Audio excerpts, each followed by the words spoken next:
Henry David Thoreau is credited with having said that the mass of men lead lives of quiet desperation and die with their song still inside them.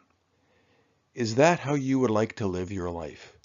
A life of despair where you bury your potential, or would you like to live your life with creativity, meaning, and enthusiasm? It is as if we have this overbearing weight in our chest that communicates that something very important is just not right. This weight has the power to hobble us and prevent personal growth. I have observed patients describe this weight as intense boredom, the intense pain of loss or failure, the tension of irresolvable conflict, the anguish of inadequacy, the heavy darkness of aloneness, the despair of hopelessness, the restlessness of meaninglessness, and the angst of perpetual uncertainty. The source of this angst is what I label the existential burdens. These burdens are existential in that they are observed to be present in all humans. They are realities that are part of our essence. They are burdens in that they are a load we must carry, no matter how oppressive or worrisome. No one else can carry these burdens for you. Every moment of our lives is pregnant with the potential of an existential crisis. That moment when we become paralyzed by questions regarding our life. Does our life have any meaning, purpose, or value? We are at some level deep within our being aware of this potential and the impact it could have. We do our best to keep a lid on it through distractions, actions, denial, and superstitions. We live in an age ripe with the potential for existential crisis, where that man of quiet desperation is not so quiet anymore. If we are to have any hope of living a full and meaningful life, we need to address the following existential issues: the burden of isolation, the burden of meaninglessness, the burden of free choice and responsibility, the burden of mortality, and the burden of spiritual emptiness. If we do not address these areas, we will be ensuring that we will be one of the people Thoreau describes as living a life of quiet desperation. Yes, we may have fleeting moments of elation, but are more likely to have seasons of despair as our distractions are discovered to be inadequate. These existential burdens are a powerful force. If left unaddressed, they can lead to despair, greed, bitterness, anger, depleted resilience, and lost potential. If, on the other hand, these areas are acknowledged, accepted, and addressed properly, they can be a source of unbelievable energy, creativity, and spiritual awakening.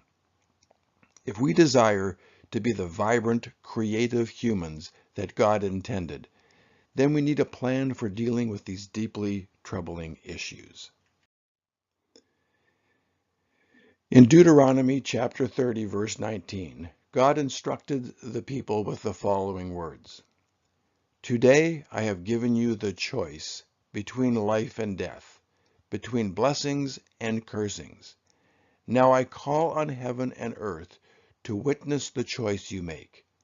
Oh, that you would choose life, so that you and your descendants might live." Our life is filled with daily choices, too numerous to try to count. We choose a path, that path leads to a result. The result is the consequence of the choice we have made. It is your choice. Choose the path that leads to life or the path that leads to death. This is your responsibility. In this section, I will be dealing with the existential burden of free choice and personal responsibility. We are in the privileged and yet the terrifying position of being able to create who we are through the choices we make. The terrifying part is that it is our personal and individual responsibility to make these choices. If you abandon your responsibility through living as a victim with bitterness, fear, or anger, you are also giving up your power and ability to create a new you. It is ultimately your choice, a choice that should be freedom and not a hindrance. This is not a philosophical debate on free will. Whether you are a determinist, a compatibilist, or a libertarian, you will still have to choose many times today, and those choices will make a difference in your life. They will affect your present and future life experience. You will make choices today, and you will have to be responsible for the consequences and outcomes of those choices. The first step in learning how to deal with this existential burden of free choice and personal responsibility is to acknowledge that it exists and that it is a problem. Our life is the sum of the choices we make, and we make thousands of them every day. We make hundreds of immediate daily choices, from what we will have for breakfast, to what clothes we will wear, to what we will do with our day. We make choices about our future, like what we will do for our education or work, to where we will go for vacation this year, that is, if we have chosen to set aside enough money throughout the year to be able to afford a vacation. We choose where we will live, what we will believe, who we will marry, and on and on. We even get to choose a lot of our emotional responses, whether we'll be angry or bitter, or decide to just let things go and be happy. Our life is a massive flowchart of decisions that have got us to where we are today. What it boils down to is that this burden of free choice and personal responsibility is a matter of what we choose to do with what we have. To get a better handle on this burden in a way that we can make it work for us, we need to be aware of what we have and what options we have when it comes to choosing what to do with what we have. So, what do we have? What we have can be broken down into 4 categories of person, place, things, and time. What do we have as a person? We have our personality, our core beliefs, and our physical body. This is our person. Within this category of my person, there is room for limitless choice. What is your personality? How can you determine how your personality will show itself? What components of your personality would you like to change? What are your core beliefs? You need to take time to consider what your core beliefs are, as they are the main factor in determining your life's direction. You have many choices regarding your physical body. Unfortunately, we all have limitations to our potential when it comes to fitness. We cannot all be Olympic athletes or world-class swimmers. But as you sit here today, you are as fit and as fat as you have chosen to be. You are responsible for everything you put in your mouth and responsible for what you do for exercise. Sorry, it is not your thyroid or the size of your bones. If you are fat, it is because you have eaten too much, and that was your choice. Another part of our personality that often gets neglected is our dreams. Our imagination and dreams bring about new directions and inventions that often make the world a better place. We should choose to allow ourselves time to dream. The next category is the category of place. So what is our place? Our place is the space we occupy and our defining titles, which is the space we occupy in the lives of others. It is where we live, where we work, and how others define us. We live and work in a defined community in a specific country at a specific time in history. We are defined by titles like a friend, neighbor, husband, wife, teacher, banker, sister, brother, son, or daughter. If you take time to consider this list of titles, it can be quite extensive. What place do you want to occupy? What choices will you have to make to occupy that chosen space? What titles are used by others to define you? Choices in this area will end up consuming most of the time you have, so be careful how and what you choose. The category of things is also very extensive. It is the category of what we feel we own. It is our resources, our talents, our job, our family, and our immediate responsibilities. We are faced with multiple daily choices as to what we are to do with what we own. This is the area where we are most aware of the importance and demands of daily choices and decisions. What resources do you have? How do you plan to use those resources? What do you plan to do with your talents? The next category is the category of time. We have all been given an allotment of time. How we choose to spend it will be the most significant factor in the outcome of our life. We measure the quantity of our time by years when it would serve us better to measure the quantity by days. We should approach each day as if it is a new year. What and how you choose today will have a more significant impact on your life than what you plan to do in the next year. If you choose wisely the path for your day, the year will take care of itself. Yes, long-term plans are important, but it is what you choose to do with the day that will determine if you achieve those plans. Today is my 24,265th day. We should live counting our days and not counting our years. This day is a gift. Spend it wisely. We make a lot of wrong assumptions regarding time and how to spend it wisely. There needs to be a balance with work time and rest time, active time and meditative time. We need time to push ahead and time to step back. It is incorrectly assumed that it takes large amounts of consecutive time to accomplish something of value. The reality is that a lot of value is achieved with the regular daily utilization of small allotments of time.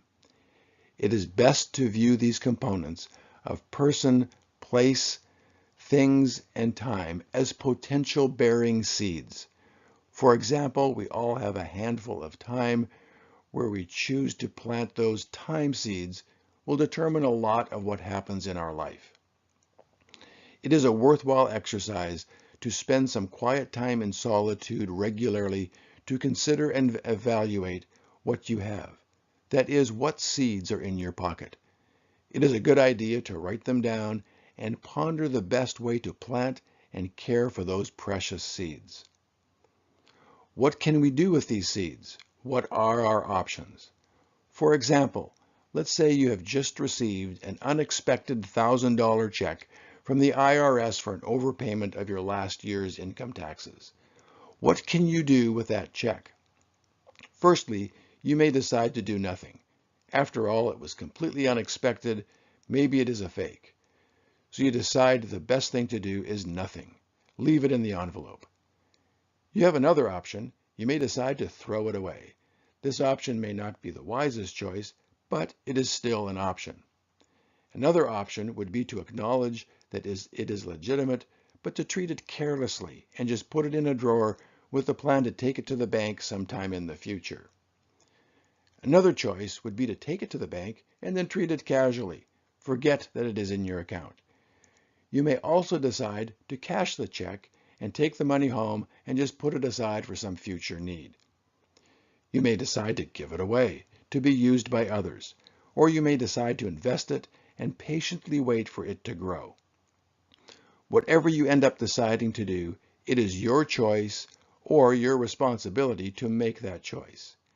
You have multiple options for what you choose to do with that IRS check, just like you have multiple options for all the other seeds you possess. What freedom and potential! I get to choose what to do, what direction my life will go. So, where is the problem? The issue is that these free choices don't feel free very much of the time, and we end up wasting a lot of our life trying to fight or change what we cannot change. The following are the factors that make free choice a burden. Firstly, it puts you in the driver's seat. Your choices are your responsibility. We may not have an issue with free choice, but we do have issues with being personally responsible, especially when things do not go as planned. Yes, you do get to choose what direction you go, but what you don't get to choose is the consequences of that choice. You have to own the consequences as well as the choice. You do not get to cast blame on anything or anyone else if you are not happy with the consequence. If you cast blame or live as a victim, you have just given away the power in your ability to choose. You have given it to someone or something else. You are now powerless. Free choice is also an issue at times because there can be too many possible choices, making it impossible to choose the best path. We can become paralyzed by a multiplicity of possible good choices and end up not choosing at all. Another area of problem is that once we make some choices, they are very hard to undo. You are stuck with the choice, and it may not be possible without a lot of grief to undo that choice. Just try to undo a career choice, a marriage choice, having a child choice, purchasing a house choice, choosing to take an addictive substance, or getting into the driver's seat while intoxicated choice, and you will find out quickly that to undo these choices will be very costly. Attempting to undo destructive choices is an attorney's bread and butter. You will want to avoid as many of these choices as possible. Another issue with all these free choices is that we do not get to live on a deserted island. Our choices affect others, and their choices affect us. And somehow we need agreeable common ground, or else our choices will end up causing a battle. Another issue is that choices may also have major limitations. There are some choices we do not get to make because of limitations in time, genetics, attributes, resources, legality, other obligations, and at times just a limited number of choices. Considering these problems, all of a sudden free choice doesn't seem that free, and at times it is a major burden. You have the privilege of free choice and the burden of being responsible for that choice. You do not get limitless do-overs. If, however, you are wise, you do get to look at and evaluate the choices made by others and their resultant consequences. In this context, we have a lot to learn from our parents. Whether they were good or evil, they were examples of choices and consequences that we were able to observe very closely. Once we have accepted this burden for what it is, and that it is present in every human, we can get to the point where it can be appreciated. When we get to the point that we appreciate the fact that we can choose our path but not our consequences, we are then free to dream and imagine within realistic parameters a goal we would like to move towards. The desired consequence should guide today's choices. This is living life in the zone of the if-then. If I dream of becoming a concert pianist, then I should get a piano, find a teacher, take lessons, and devote daily time to practice. If I desire to retire with an income from my retirement years, then I better start saving as early as possible. These are choices based on a desired consequence. It takes courage and perseverance to live deliberately, not caving into the urgent demands of the moment. You are free to dream and imagine. Take time to ponder. About what are you passionate? What kind of person do you want to be? What kind of spouse do you want to become? What kind of parent do you want to be? What kind of grandparent do you want to be? Who do you want to serve? What legacy do you want to leave at the end of your life? Do not throw away your freedom for productive pondering. After all, it is your life, the only one you get. Live it deliberately. The burden of free choice and personal responsibility does not have to weaken you. It can make you stronger. How can this be possible? How can the burden of free choice and personal responsibility strengthen you? Once the burden has been lessened by seeing it for what it is, you are free to use this reality as a strength and not a burden. To be able to live with intent, to live more deliberately, is life-changing. So, how can you do this? First, it is important to spend time in solitude for an honest appraisal. Take time daily to consider who you are and what you have. Embrace what you have as if they were seeds, seeds with incredible potential, seeds that you need to plant and maintain. In Psalm 5, verse 3, the psalmist states the following: "At each and every sunrise, you will hear my voice as I prepare my sacrifice of prayer to you. Every morning, I lay out the pieces of my life on the altar and wait for your fire to fall upon my heart." Prayerfully, meditative solitude will change your life. Take time. List your dreams, your gifts, your resources, and your options. What will you do with those seeds? You can choose to do nothing. You can throw them away. You can treat them carelessly. You can treat them casually. You can just put them aside. You can give them away, or you can plant them where they will grow and flourish. If you do this in the quiet of the day, when there are no pressures for an action, you will find that you will become aware of many more options. Secondly, take time to quiet the loud noise and demands of the urgent. You will always have urgent matters that demand attention right now, but most of those urgent matters are not important.